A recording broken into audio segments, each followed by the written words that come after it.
살아계신 하나님의 말씀은 누가복음 7장 11절부터 28절까지 서로 교독을 드립니다.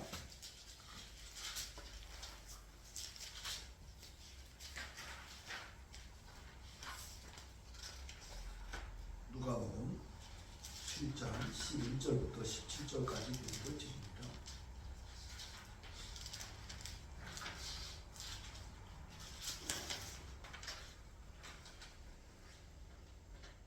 그 후에 예수께서 나인이란 섬으로 가실새 제자와 많은 무리가 동행하더니 성문에 가까이 있을 때에 사람들이 한 죽은 자를 내로 나오니 이는 한 어머니의 독자요 그의 어머니는 바오라.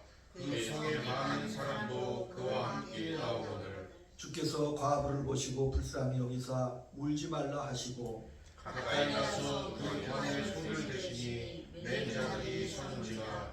예수께서 이르시되 청년아 내가 내게 말하노니 일어나라 하시매 죽었던 자가 일어나 앉고 말도 못하거늘 예수께서 그를 어머니에게 주시니 모든 사람이 두려워하며 하나님께 영광을 돌려 이르되 그는 선지자가 우리 가운데 일어나셨다 하고 또 하나님께서 자기 백성을 벌써주셨다 하라. 예수께 대한 이 소문이 온 유대와 사방에 퍼지니라. 아멘. 계속해서 22절 말씀.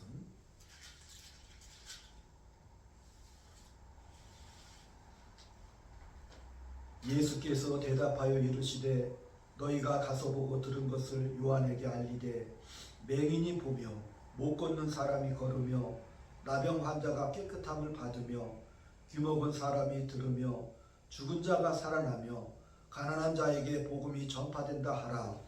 누구든지 나로 말미암아 실족하지 아니하는 자는 복이 있도다 하시니라. 요한이 보낸 자가 떠난 후에 예수께서 무리에게 요한에 대하여 말씀하시되 너희가 무엇을 보려고 광야에 나갔더냐?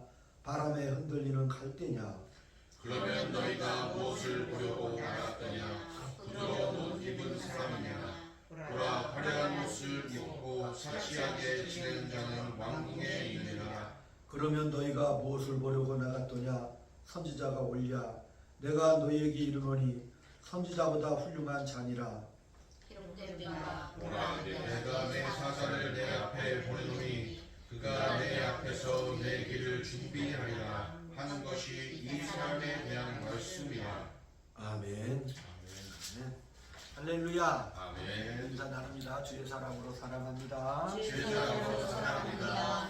권사님 덕분에 너무 행복합니다. 권사님 덕분에 너무 행복합니다.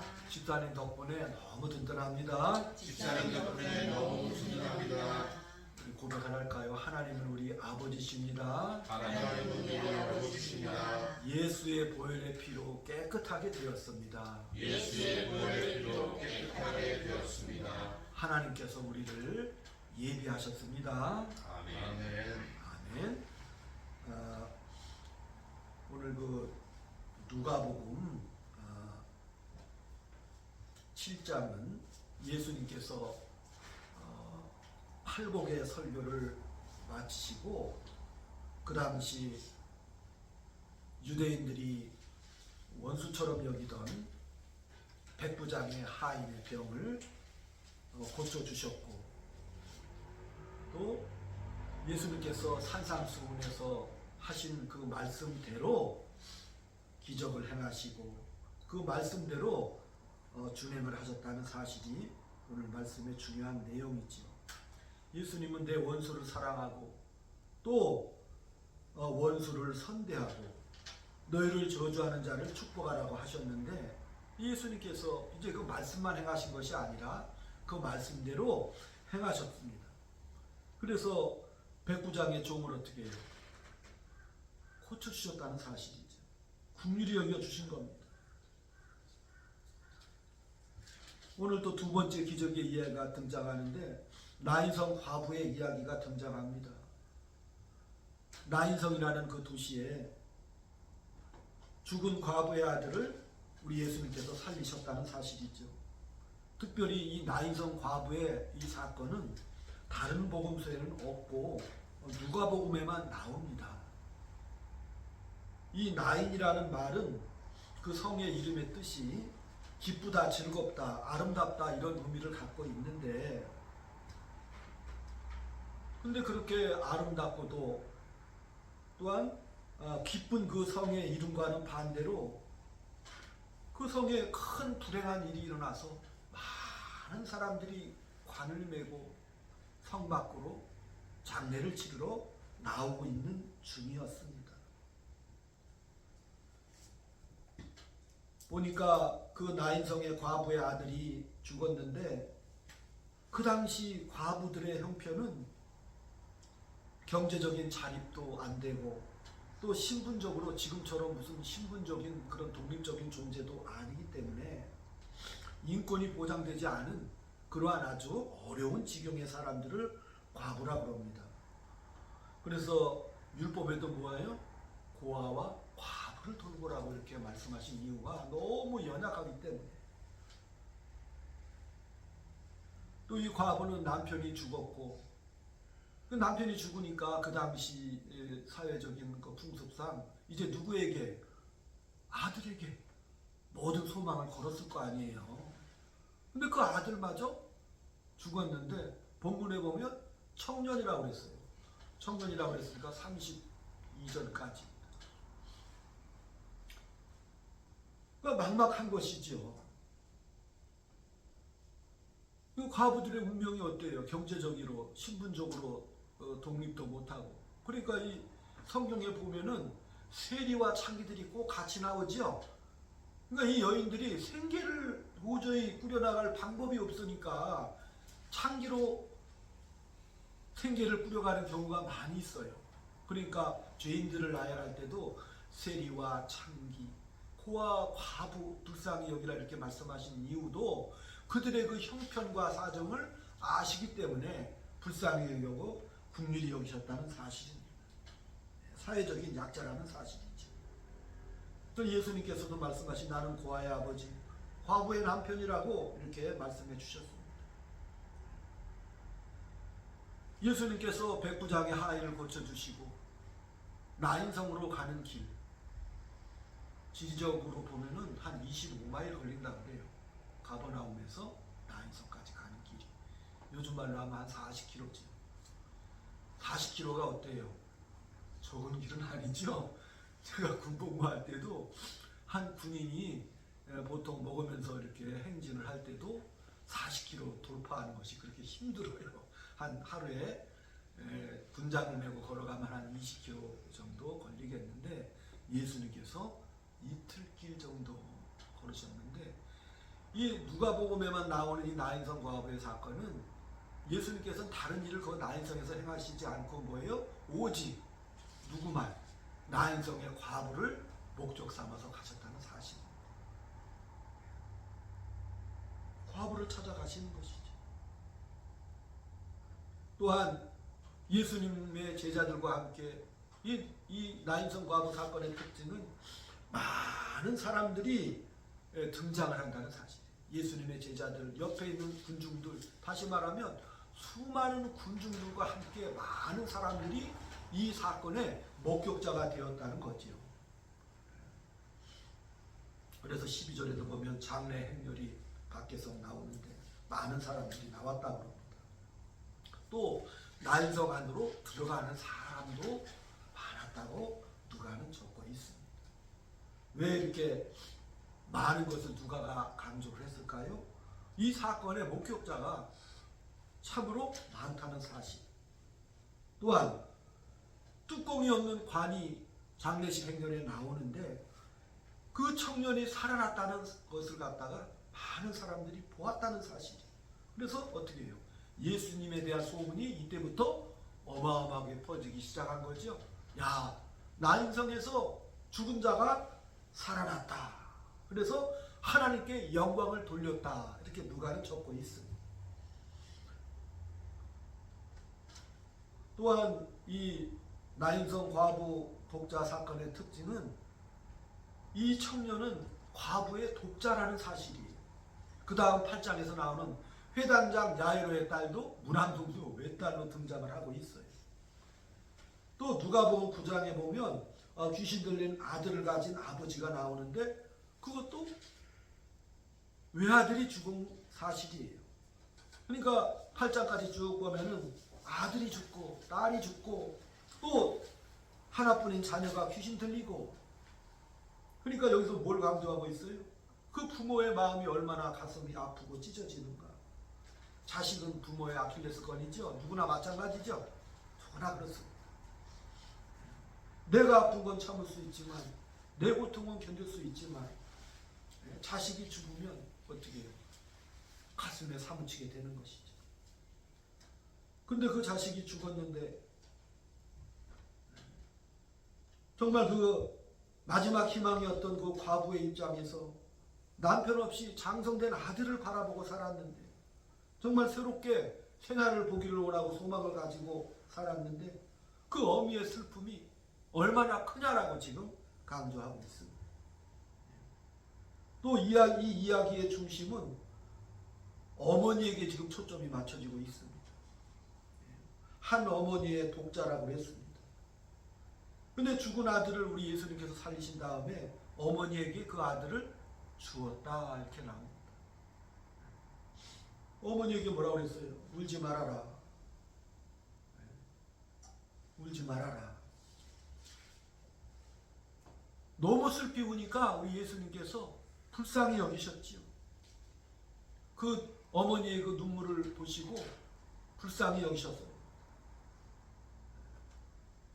얼마나 울었겠습니까? 유대 장례식의 특징은 나팔을 불면서 두 사람이 나팔을 불고 뒤에는 꼭 곡하는 사람이 따라가요. 근데 이 어미가 너무 슬피 우니까 우리 주님께서 그 슬피 우는 그 여인, 근데 사실은 예수님께서 찾아오신 거죠? 네, 찾아오신 건 예수님이 알고 찾아오신 거죠. 울지 말아라. 울지 말아라. 그러니까 여기 13절에도 보면은 주께서 과부를 보시고 불쌍히 여기사 울지 말라 하시고, 특이하게도 다른 마태복음이나 다른 복음서에서는 주님이라는 말을 그 제자들이 쓴 것은 부활 이후에 주님이라는 말을 썼는데, 이 누가는 벌써 뭐예요? 예수님 부활 승천하시기도 전에 뭘 고백한 거예요? 주께서라고 최초로 고백을 하셨다는 사실입니다. 마리아가 보고 들은 것, 우리 주께서라는 말은 마리아가 주께서 했다는 얘기잖아요. 그 전에 나왔던. 그러나 오늘 최초로 누가는 여기서 주께서 이렇게 고백을 했다는 사실입니다. 여자의 눈물을 보시고 주께서 또 맨 끝에도 하나님께 영광을 돌렸다 이렇게 끝을 맺고 있다는 사실입니다. 그러니까 우리 주님께서는 이 죽은 아들이 얼마나 안타까운, 그래서 슬피 울고 있는 그 어미의 눈물을 보시고 긍휼을 베풀으셨다는 사실이지. 그러니까 우리도 우리 자식들을 위해서 우리 죽을 때까지 기도하고 있죠. 자식들을 위해서 기도하지 않습니까? 눈물로 기도하는 부모가 있는 자식은 결코 망하지 않는 겁니다. 어머니의 눈물의 기도, 그 아버지의 눈물의 기도는 그 자식을 어때요? 결코 망하게 하지 않는다는 사실이. 그저께 잠깐 누구를 만났는데 그 뭐야, 큰 건대상을 운영하시는 분이에요. 근데 그분 얘기를 잠깐 이렇게 뭐 물건 사러 갔다가 잠깐 들어보니까 그 아들이 다 그 재산을 어떻게 사업한다고 다 빨아먹고 있어요. 예?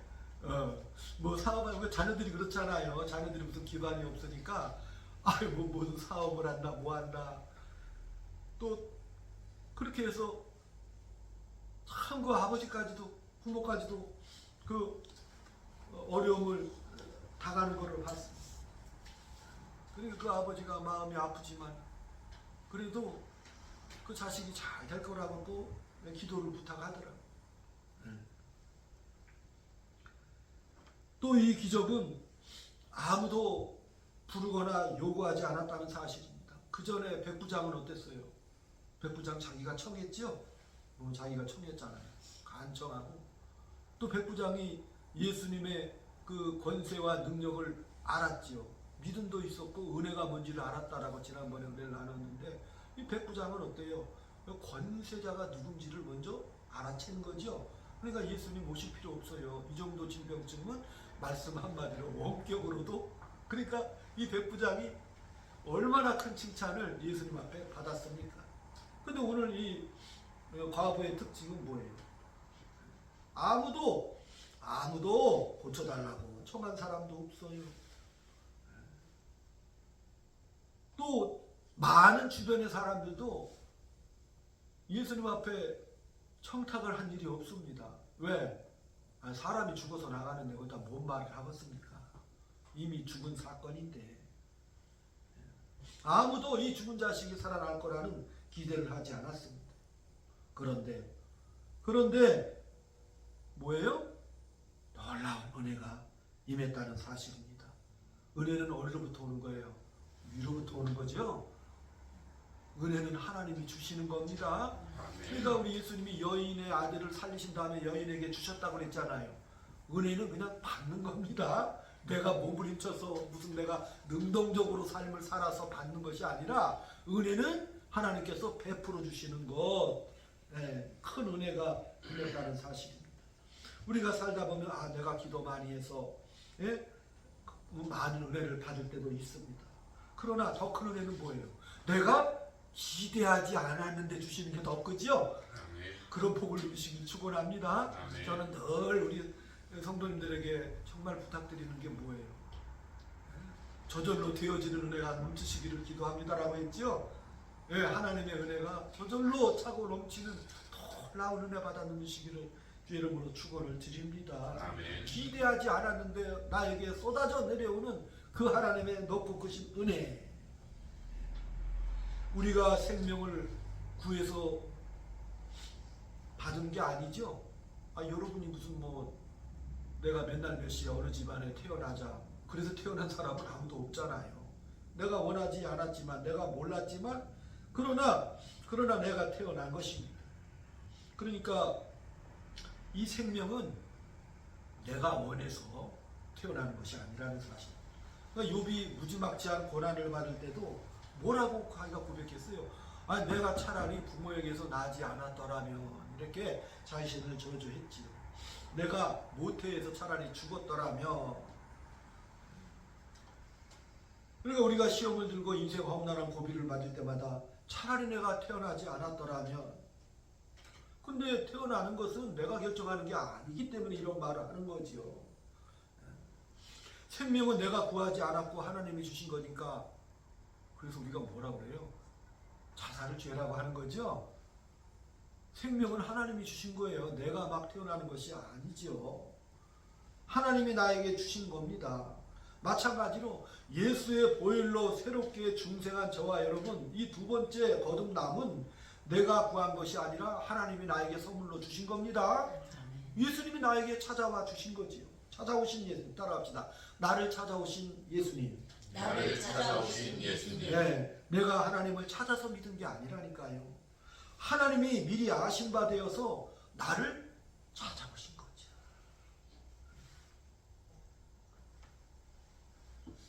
그러니까 이 나인성 과부의 사건이 주께서 여자를 보시고 가까이 가사. 그러니까 내가 이 복음이 믿어진 게 아니라 나의 의지나 나의 결정이 아니라 우리 예수님께서 찾아오셨다는 사실. 이 나인성 과부를 누구라고 생각하면 되냐면 성경은 우리 독자 시선을 보면서 내가 이 바로 나인성의 과부구나 이렇게 생각해요. 인생의 눈물과 좌절과 또 의지할 데 없어서 울고 있는 나에게 누가 예수님께서 찾아오셔서 나에게 물으시는 거예요. 울지 말아라. 우리도 인생에 어쩔 수 없는 상황 속에 울 때가 많이 있지 않습니까? 그때 뭐예요? 아버지의 손길을 예수님의 은혜를 통해서 베풀어 준다는 사실입니다. 아멘.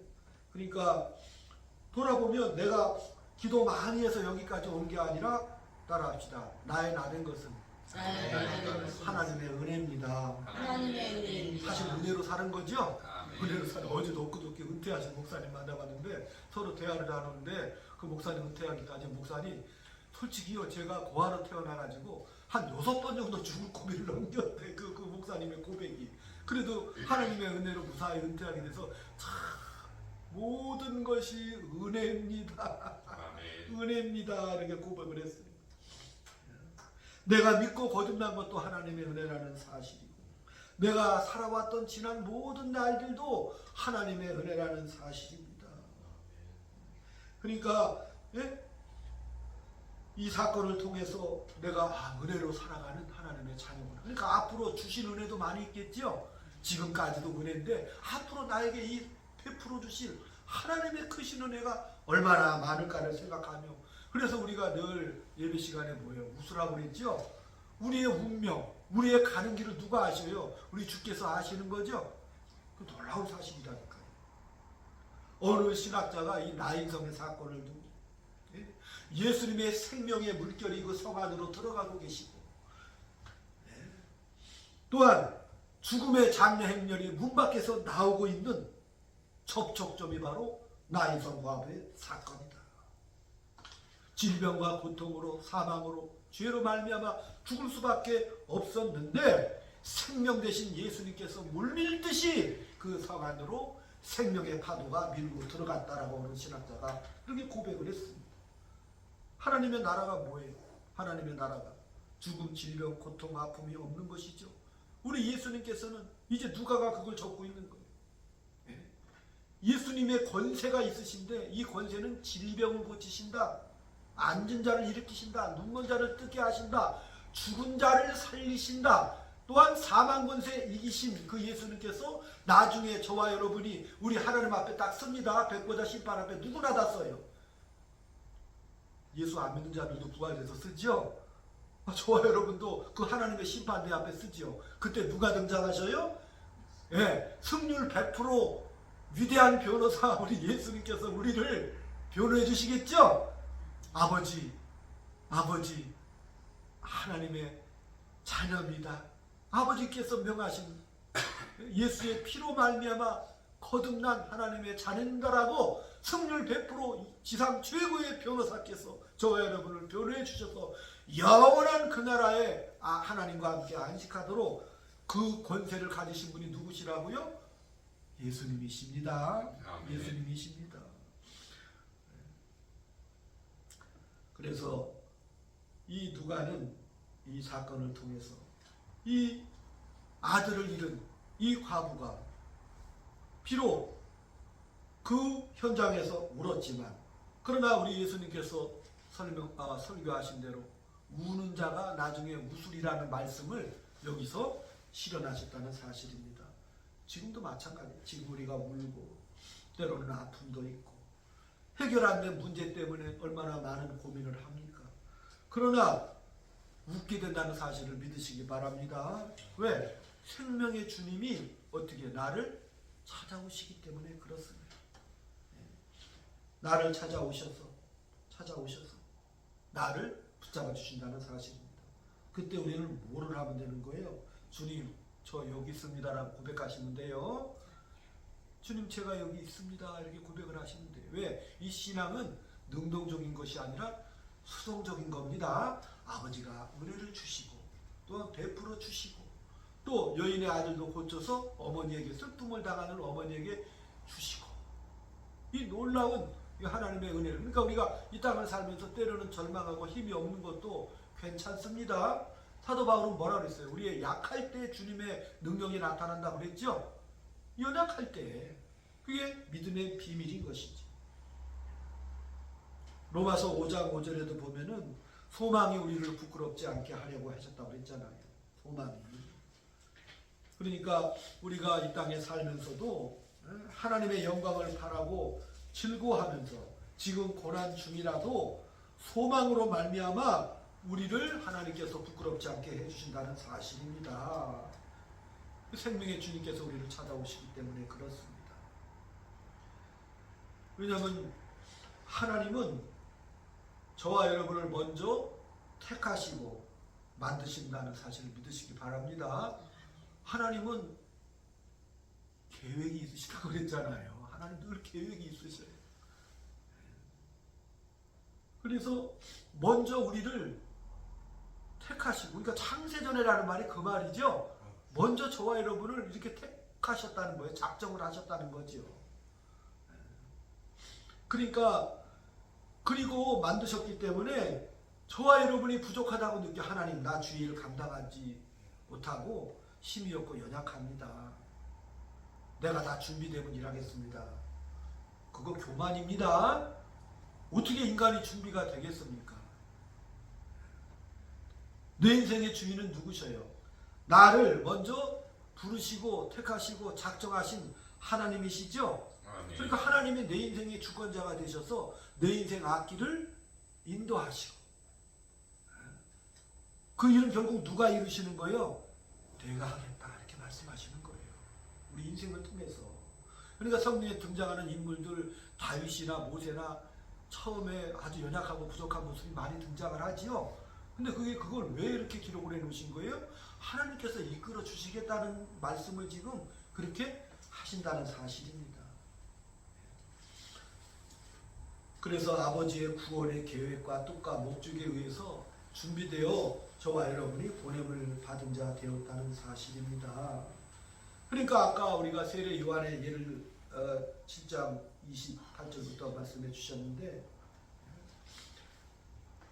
하나님께서 메시아를 준비하고 또 그 예비된 자를 보내시는데 왜 그 말씀을 지금 누가가 기록하고 있겠어요? 아버지 하나님께 시선을 맞추라 이렇게 말씀하시는 겁니다. 이 내용 자체가. 왜? 누가는 지금 이 누가복음을 누구에게 쓰고 있어요? 데오빌로에게 쓰고 있죠? 데오빌로는 이방인이죠. 이방인에게 지금 뭘 설명하고 있는 거예요? 세상과 역사의 주인은 아버지 하나님이시다를 지금 강조하고 있다는 사실입니다. 그걸 지금 강조하고 있지요. 메시아가 누구냐? 메시아가 누구냐? 구원자다. 우리 죄를 대신 지시고 속죄하신, 그리고 천국으로 인도하실 메시아다. 그런데 지금 누가는 이거는 마태복음에서는 이 얘기가 맞아요. 그런데 이 누가복음에서는 지금 이방 사람들은 메시아라는 개념이 없잖아요. 천국일에 대한 개념도 없죠. 하나님을 전혀 모르는 백성들이기 때문에. 그러니까 누가가 지금 이 누가복음에서는 뭐예요? 이 세상을 창조하시고 인도하시고 간섭하시고 이 모든 역사를 주관하시는 분은 바로 아버지 하나님이시다. 그래서 아버지 하나님께서 그 아들 예수 그리스도를 이 땅에 구원자로 이 땅에 보내시는데, 그 예수님보다 6개월 앞서서 누구를 보내셨다?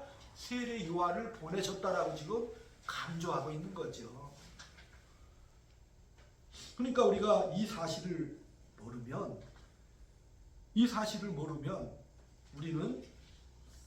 우리는 어떤 신앙을 갖게 돼요? 내가 이렇게 이 땅에서 살아가면서 현실을 살면서 힘이 들고 어려워. 그렇기 때문에 예수를 믿어도 어디로 도망갑니까? 신비로 도망가 버리고 말죠. 신비주의로 도망가요. 그래서 뭘 갖게 되는 거예요? 종교심을 갖게 된다니까요. 그래서 예수를 믿으면서도 현실에 적응을 못하고 어디로 가요? 나는 영원한 천국을 사모하며 천국만 바라보며 갈 거야. 이렇게 신비주의로 빠진다니까요. 안 그러면 또 어디로 도망가요? 광야로 도망가 버리죠? 광야로 도망가든지 옛날에 수도자들처럼 이 세상을 등지고 어디로 도망가요? 도피성을 찾아서 도피에 헤매버리고 마는 겁니다.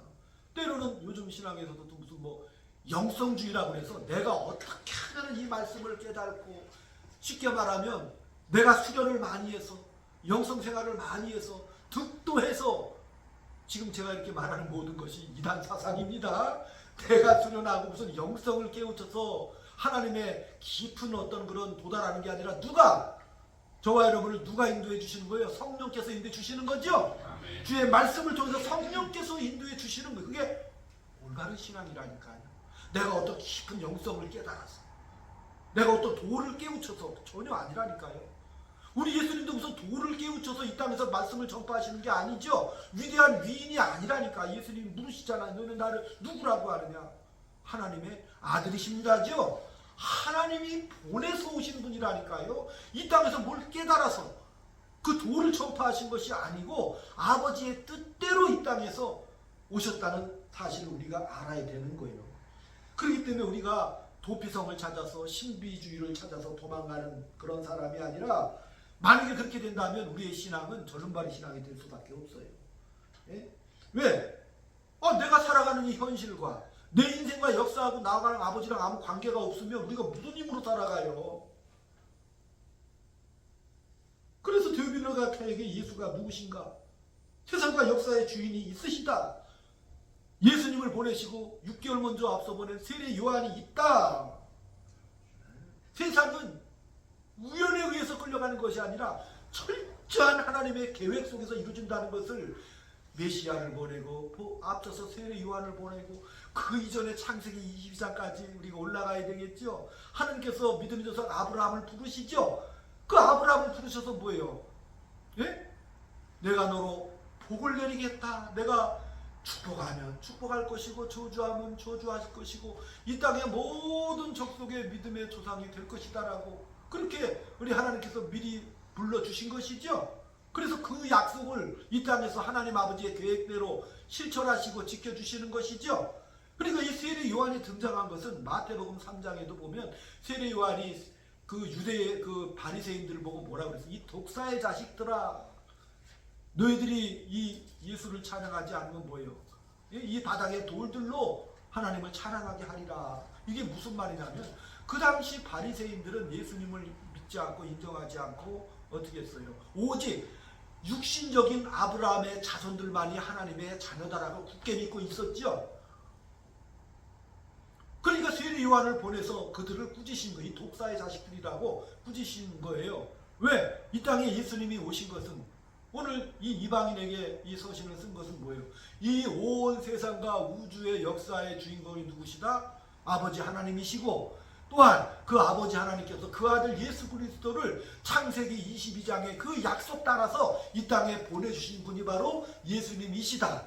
그러니까 그 약속의 자녀들은 믿음으로 난 자녀들이죠. 혈통으로 난 육신으로 난 아브라함의 자녀가 아니라 뭐예요? 그 아버지의 약속 따라 택함을 받은 자녀가 하나님의 자녀라는 사실을 오늘 이 누가복음에서 말하고 있다는 사실입니다. 그렇기 때문에 우리가 이 말씀을 통해서 볼 때 온 인류를 향하신 아버지 하나님의 기쁘신 뜻이 있다는 사실.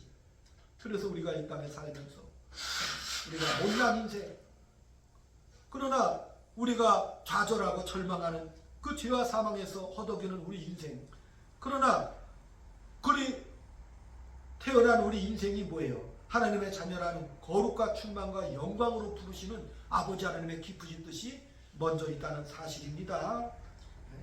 그래서 그 뜻을 이루기 위해서 그 아들 예수님을 보내셨다는 사실입니다. 따라합시다. 하나님은 역사와 세상의 주인이십니다. 아멘. 그렇기 때문에 이 땅에 살면서도 우리가 정말 공고한 삶, 때로는 눈앞에 보이는 큰 열매가 없는 그러한 삶을 사는 것 같지만, 그러나 우리는 이미 답을 얻지 않았습니까? 아멘? 인생의 답을 얻었으니까 너무 감사하죠? 그렇잖아요. 이 땅에 왔다가 우리의 운명이 무엇인지, 우리의 갈 곳이 어딘지, 내가 부를 노래가 무엇인지, 내 삶의 목적이 무엇인지를 알게 된다면 얼마나 감사합니까? 사도 바울도 그 말을 했습니다. 사도 바울이 고린도 교회를 개척한 후 다른 도시에서 복음을 전하는데, 그러다가 이 고린도 교회가 이단이 많이 들어왔어요. 야, 복음이 무슨 뭐 할례를 받고 유대인처럼 할례를 받고 믿어야지 그게 무슨 믿음이냐, 뭐 이렇게 이런 말들로 이렇게 막 서로 사도 바울을 뭐라 그럴까, 대항하고 대적할 무리들이 많이 일어났거든요. 그러니까 사도 바울이 나중에 거기다 편지를 써서 뭐라 그랬어요? 내가 사도로서 하나님 앞에 부름을 받았다. 너희들이 보기에, 왜? 그 고린도 사람들이 보기에 사도 바울은 왜 가진 것도 없어. 그 당시 사회 풍토로 봤을 때 이방신을 섬기는 그런 선지자들은 아예 잘 먹고 잘 살고 멋진 모습으로 신의 사자들처럼 멋진 옷을 입고 이렇게 자기들의 그 아는 바를 전하고 우상을 숭배하는 그런 신들의 사제들도 멋지게 보이는데 이 사도 바울은 뭐예요? 외모가 아주 볼품 없었다고 그랬죠? 굉장히 작고 머리도 대머리고 뭐 또 못 먹고 못 입어가지고 정말 아니 저게 어떻게 세상 만물 우주 역사를 다스리는 신의 사자가 뭐 졌다구냐. 그런데 사람들이 그 당시 세계관을 가지고 이렇게 봤거든요.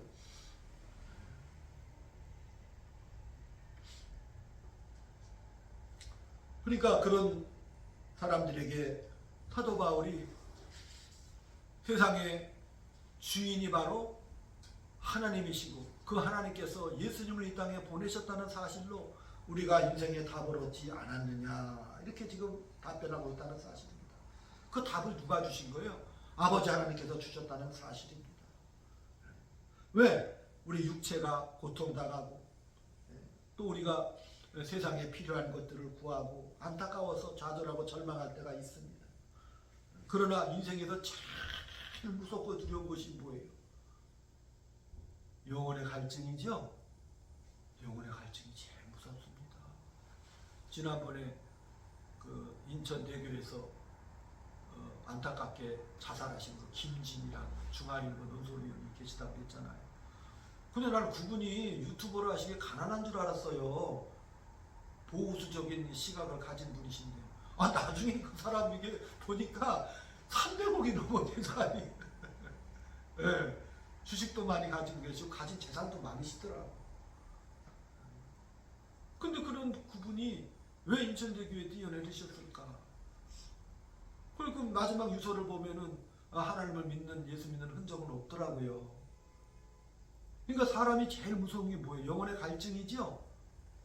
영혼의 갈증이라니까요. 근데 거기에 뭐예요? 생수 대신 예수님이 찾아와 주셔야 우리가 승리의 삶을 살아갈 수가 있는 거죠? 왜? 이 세상 역사와 인생의 주인이 바로 예수님이시기 때문에 그렇다는 사실입니다. 로마서 8장 28절을 다 펴겠습니다. 오늘 말씀을 생각하시면서 로마서 8장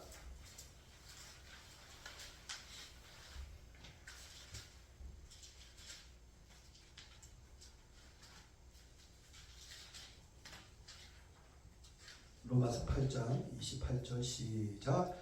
우리가 알거니와 하나님을 사랑하는 자 곧 그의 뜻대로 부르심을 입은 자에게는 모든 것이 협력하여 선을 이루느니라.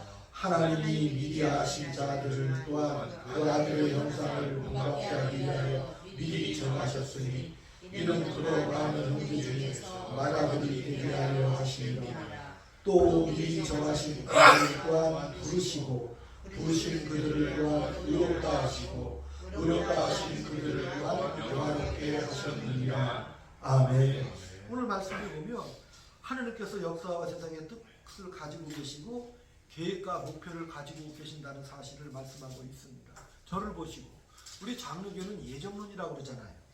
이 예정론이라는 것을 잘못 오해하게 되면 인간의 편에서 자꾸 생각을 해요. 인간의 운명과 인간의 모든 가는 길을 결정했다. 그래서 이거는 숙명론이라 그래요. 숙명론. 근데 이것은 잘못된 개념이라니까요. 예정론이라는 것이 뭐냐면 내 중심으로 생각하는 것이 아니라 하나님이 무슨 일을 시작하실 때는 목적을 가지고 생각하고 준비해 주신다는 것이 바로 예정론이에요. 그러니까 예정론에 잘못 생각, 내 뜻대로 되라, 뭐 하나님이 알아서 하시겠지, 그런 뜻이 아니라니까요. 하나님이 나를 향해서 뭐예요? 목적을 가지고 계신다는 것이고 하나님이 그만큼 깊이 생각하시고 준비해서 이 땅에 보내셨다는 사실을 믿으시기 바랍니다. 이거 좋아요. 그리고 얼마나 대단한 존재라는 것을 믿으셔야 합니다. 또 하나님은 그 일을 이루기 위해서 의지를 가지시고 뜨거운 열심을 가지고 지금도 누가 성령이 보증돼서 일하고 역사하고 계신다는 사실을 믿으시기 바랍니다. 그리고 오늘 말씀이 있죠. 미리 아신 자들을 또한 미리 정하신 그들을 또한 부르셨다고 했죠. 30절에 미리 정하신 그들을 또한 부르시고 또 부르신 그들을 또한 뭐예요? 예수의 피로 의롭다 하시 주셨죠. 그 다음에 또 뭐라고 했어요? 또한 그들을 영화롭게 하셨느니라. 이건 선지형 미래 완료라고 하는데 영화롭게 하셨다. 이것은 뭐예요? 하나님께서 작정하셨으면 영화롭게 하실 것이라는 것을 말씀하시는 거죠. 그러니까 하나님께서 반드시 우리를 뭐예요? 예? 정하신 그들을, 미리 정하신 그들을 부르신 그들을 의롭게 하시고, 또한 뭐예요? 영화롭게 하실 것이다. 영광의 꽃이 되게 저와 여러분을 인도해 주실 것이다 라는 사실, 이것이 바로 오늘 예정론이 가지는 참된 설명이 되겠지요. 그러니까 하나님은 우리를 그의 자녀로 부르셨을 뿐만 아니라 완성하신다는 사실이시고, 또한 승리하게 해주신다는 사실을 믿으시기 바랍니다. 그러므로 우리 예수님께서 승리하게 하기 위해서 그 아들 예수 그리스도를 이 땅 현실 속에 보내주시죠. 난성 과부의 슬픔 속에 어찌할 수 없는 절망 속에 빠진 그 여인을 향해서 뚜벅뚜벅 40km를 걸으셔서 뚜벅뚜벅 그 현실 속에 찾아오시는 것이죠. 왜? 하나님께서 저와 여러분의 인생을 그냥 두시는 것이 아니라 뭐 하신다? 뜨거운 열정과 의지를 가지고 간섭해 주신다는 사실이죠. 그 하나님, 그래서 28절에 뭐예요? 그 모든 것이 하나님의 뜻과 의지와 섭리에 따라서 그 모든 것이 협력하여 모두 이루어주신다. 저와 여러분에게 가장 좋은 적절한 은혜를 주실 것이다. 그래서 이 소망을 가지라고 오늘 이 본문은 말하고 있다는 사실 믿으시길 바랍니다. 늘 하나님의 일하심에 중심을 두시고 그 은혜의 시각으로 인생이 승리하시기를 축복드립니다. 기도하겠습니다. 아버지 하나님, 세상 역사의 주관자이신 아버지 하나님께서 이 땅에 예수님을 보내셔서 우리의 삶을 간섭하시고 하나님의 진심과 의지를 기울여 우리를 인도해 주신다는 사실을 믿게 도와 주시옵시고, 또한 하나님의 그 일하심 속에 우리의 시각을 고정시켜서 하나님을 아버지라 날마다 부르짖으며, 또한 우리의 믿음이 얼마나 귀하고 존귀한 것인가를 깨닫고, 또한 우리의 마지막이 영광의 꽃이 되어 승리를 안고 돌아가는 축복된 인생이라는 사실을 믿고 한 주간 승리하며 하나님의 뜻과 계획을 믿고 살아가는 저희들의 삶이 될 수 있도록 주여 인도 역사하여 주시옵소서. 아멘. 예수님의 이름으로 감사하며 기도 올리옵나이다. 아멘. 아멘. 359장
아버지 하나님, 주님 앞에 귀한 예물 구별해서 드린 손길 여러 가지 인생의 감사한 제목들, 또한 안타까운 사연들을 적어 주님 앞에 간절히 간구하는 귀한 예물 드린 손길마다 우리 주님께서 불쌍히 여겨 주시옵소서. 하나님의 놀라운 계획과 섭리 가운데 합력하여 선을 이루신다는 그 굳건한 약속의 믿음을 가슴에 새기고 하루하루 승리하며 살아갈 수 있도록 복의 복을 더하여 주시옵시고, 이 땅에서 하나님의 자녀로 풍요롭게 살아가는데 조금도 부족함이 없도록 주여 인도하여 주시옵소서. 아멘. 지금은 우리 구주 예수 그리스도의 은혜와 하나님 아버지의 극진하신 사랑과 성령님의 감화감동 교통교사 위로 충만하신 하나님의 놀라운 일하심과 작정을 믿고 삶으로 살아가는 주의 자녀들 머리 위에 저들에 속한 가정과 이 교회 위에 지금부터 영원토록 함께 있을지어다. 아멘. 아멘.